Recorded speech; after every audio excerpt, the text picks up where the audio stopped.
C'est le retour de la saison des pommes. Les producteurs de la région ont entamé la récolte, parfois avec un petit peu de retard, car les fortes chaleurs de cet été ont quelque peu perturbé la maturation des fruits. Reportage en Ariège de Geoffrey Berg et Pascal Dussol. Si le mois de septembre signifie la fin des vacances, il marque également le début de la saison des pommes. Dans ce verger ariégeois, la récolte a débuté lundi dernier avec une semaine de retard.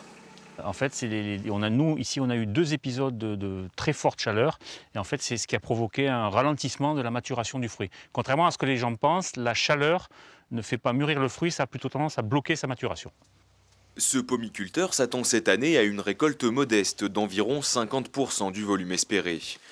Un manque prévisible après une année 2018 exceptionnelle où les arbres ont beaucoup donné. Le verger a également souffert d'une faible pollinisation au printemps et surtout des attaques de pucerons cet été. Alors typiquement ici, vous avez une attaque de puceron. Les feuilles sont complètement enroulées, le puceron s'attaque aux feuilles, pompe la sève des branches, enfin des feuilles, et du coup on se retrouve avec des petites pommes comme ça, toutes déformées, qui grossiront jamais, alors que normalement on devrait avoir une pomme de ce calibre-là. Pour compenser le manque à gagner, les années de faible récolte, ces producteurs préfèrent miser sur la distribution en circuit court. Nous, on préfère vendre en vente directe.